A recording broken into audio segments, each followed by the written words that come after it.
ሰላም ናይ ኣምላኽ ምሳኹም ይኹን ክቡራት ተኸታተልተይ ኣነ ኣምላኽ መስገን ሰላም ኣለኹ ስኽንውን ሰላም ክትኮና በዓልቲ ሙሉእ ተስፋየ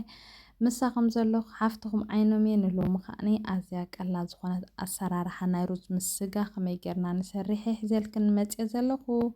ብሓደ ሓቢርና ነስራሕያ ኩሉ ሰብ ክሰርሓ ዝኽእል ቀላል ኣሰራርሓ መግቢ እያ ክሳብ መወዳእታ ክትከታተላ ንኸ ብክብሪ ይዕድመክን ሕጂ ብዝኸም ትሪአን ዘለኽን ስጋይ ሓፂበ ኣፅፊፈ ማለት እዩ ናብዚ ድስተይ ገልቢጠ ኣለኹ ሕጂ ከምዚ ዝገብሮ ዘለኹ ከዓኒ እቲ ማይ ናይቲ ስጋ ፀፊፉ ስለ ዘይፀፍፍ ቁሩብ ስቲ ከብሎ ስለ ዝደለኹ እየ እቲ ማዩ ስቲ ከብለለይ ማለት እዩ ሕጂ ከም ትሪአን ዘለኽን ቁሩብ እንዳኮስኩ ክሳብ ፅቡቅ ገይሩ ዝወሃሃደለይ ክፅበየ ማለት እዩ ክሳብ ፅቡቅ ገይሩ ሰሩ ማይ ዝሰትየለይ ማለት እዩ ናይቲ ስጋ ማይ ቁሩብ ከምዚ ኢሉ ክሰትዮ ምስ ጀመረ ውዒ ማይ ኣዳልየ ስለ ዝፀናሕኹ ውዒ ማይ መሊአዮ ማለት እዩ እጁ ኩሉ ብሓደ ከምዚ ገይረ ከብሱለ እየ ማለት እዩ ኣነ እቲ ዓፅምን እቲ ስጋን ብሓደ ዝገበርኩዎ እቲ ስጋ ቀልጢፉ ስለ ዝበስል ናይ በጊዕ ስጋ እዩ እንደገና ናይቲ ንኣሽቱ በጊዕ ስለ ዝኾነ ቀልጢፉ እዩ ዝበስል ግዜ ይወስድኒ እዩ ከምኡውን ሓንቲ ንእሽቶ ማንካ ትኸውን ጨው ተጠቒመ ማለት እዩ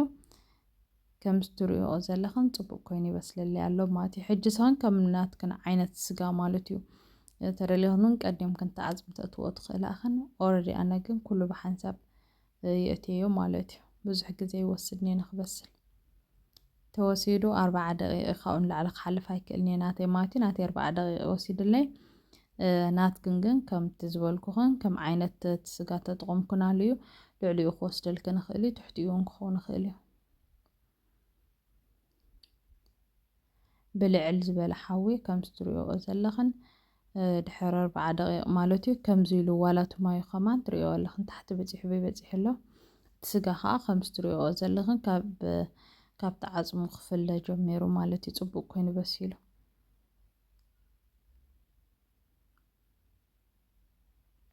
ያ እቲ ዓፅመይ በሲሉ ምስ ወዳእለይ ንዕኡ ሪደ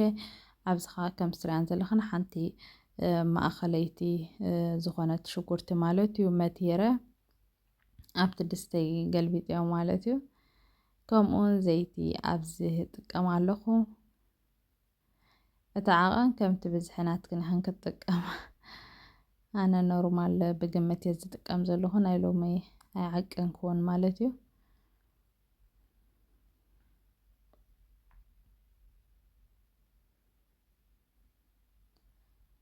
ንዕኡ ከዓ ፅቡቅ ገይረ ከምዚ ትሪአን ዘለኽን ይሕወሶ ኣለኹ ንሱ ከዓ ቁሩብ ክሳብ ዝቐለወለይ ክፅበየ ማለት እዩ ከምኡውን እዛ ናተይ ቪድዮ እንድሕር ተፈቲኽን ተፈቲኹማ ማለት እዩ ሸር በልዋ ናብ ካልእ ሰባት ከምኡውን ላይክ ሳብስክራይብ ኮመንቲ ሸር ኣይፈለየኒ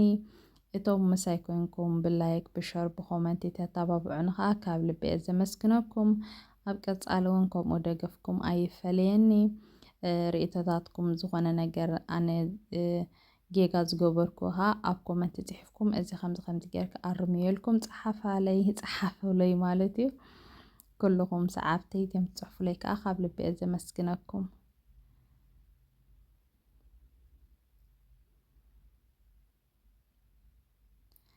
ሕጂ ብዚ ከም ትሪእዎ ዘለኽን እንዳተቐለወለይ እዩ ናይ ሩዝ ከዓ ብዙሕ ከኸብለና የብሉን ክፅልመና የብሉን ቀልጢፍና ሩዝና ተእተነዮ ፅቡቅ ማለት እዩ ሕጂ ብዚ ሓደ ኩባያን ፈረቓን ዝኸውን ሩዝ ሓፂበ ኣዳልየ ፀኒሐ እሱ ከዓ ከም ትሪእዎ ዘለኽን ናብቲ ድስተይ ይግልብጦ ኣለኹ ማለት እዩ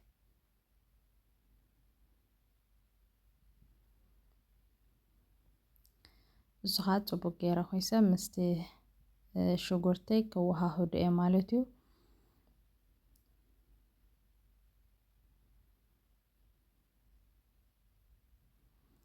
እዚ ዝተጠቐምኩሉ ዓይነት ሩዝ ከዓ ብመልክዕ ስእሊ ኣብኡ ክገድፈልክን እየ ተደሊኹም ብኡ ክትገዝኦ ትኽእላ ኢኽን ማለት እዩ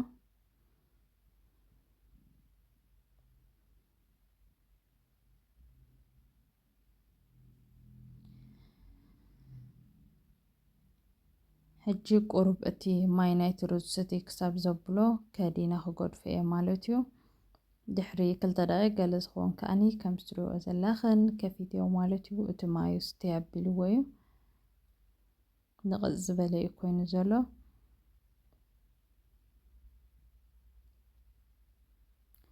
ሕጂ ብዚ ድረቕ ምስ በለለይ እቲ ገልቢጠዮ ዝፀናሕኩ መረቕ ምስ ዕፅምቱ ማለት እዩ ምስ ስጉኡ ንሱ እየ ናብኡ ማለት እዩ። ሕጂ ከም ትሪአን ዘለኹም ቀስ እንዳገበርኩ እንዳረኣኹ ማለት እዩ። ማይ እቲ መረቕ እውን ከይበዝሖ ነቲ ሩዝ ዋው ከምዚኣ ጌርካ ንፈትና ኣዝያ ጥዕምቲ እያ ክትጥዕም መዓት እያ በቲ መረቕ ስለ ዝበስል እቲ ሩዝ ብደርሆ ገለ እኳ ብዙሕ ግዜ ይሰርሕ እንዲ ኣነ ልዕሊ ናይ ደርሆ ግን እዚኣ ትጥዕም ንዓይ ማለት እዩ። ፈትንኣ ተን ትፈልጣ ትፈልጣ ተን ዘይትፈልጣ ከዓ ሕጂ ፈትንኣ ኣብ ኮመንት ፃሓፋለይ ሽዑ ከመይ ረኺብክና።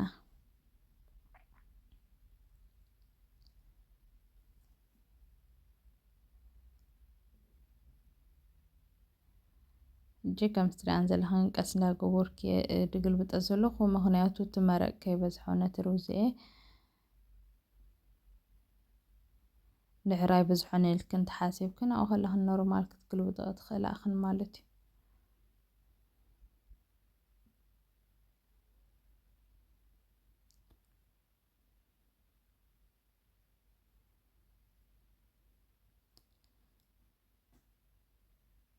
ሕጂ ኣብዚ ከዓ ማጂ ተጠቒመ ኣለኹ ማለት እዩ። እዚ መረቕ ናይ ደርሆ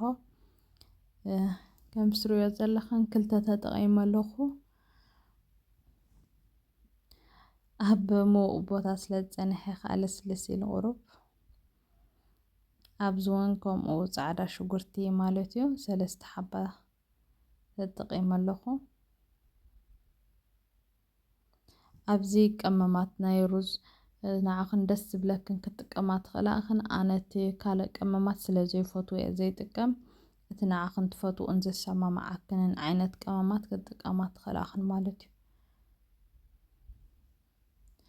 ኣነ ይፈትዎን እየ እቲ ገለመለ ዝኣትዎ ቀመማት ብዙሕ ዓይነት ኣብ ሩዝ ቅመም ክኣቱ ርእየ እየ ኣነ ግን ኣይፈትዎን እየ። ኣብዚ ከዓ ፀሊም በርበረ ማለት እዩ ፍርቂ ንእሽቶ ማንካ ትኸውን ተጠቒመ ኣለኹ።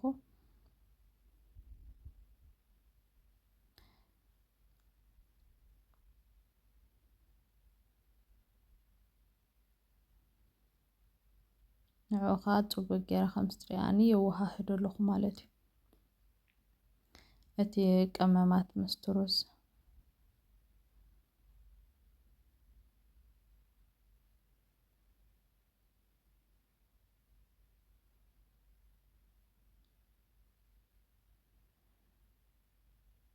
ሕጂ ብዚ ነቲ ሩዘይ ከም ትሪእዎ ዘለኹም ፅቡቅ ጌረ ኣወሃሂደዮ ከምኡውን ቁሩብ ማይ ክውሕዶ ኢለ ስለ ዝሓሰብኩ ቁሩብ ብላዕሊ ወሲኸሉ መረቕ ማለት እዩ።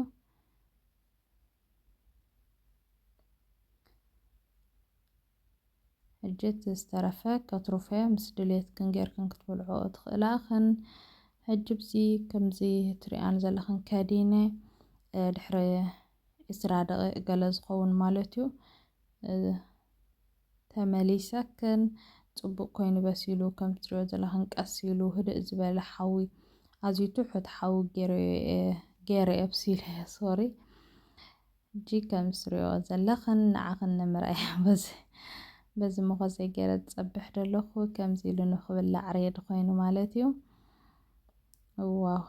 ኣዝያ ጥዕምትን ፅብቕትን ዝኾነት ጨኑኡን ጣዕሙን ፍሉይ ዓይነት ጣዕሚ እዩ ዘለዎ ብፍላይ ዓፅሚ ትፈትዋ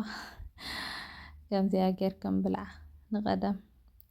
ንቐደም ብሩኻተይ እምበር ብሩኻተይ ናይ ሎማዓንቲ ቪድዮይ ነዚኣ ትመስል ነይራ። ክትፈትውዋ ትፈትውኣ ተስፋ ገብር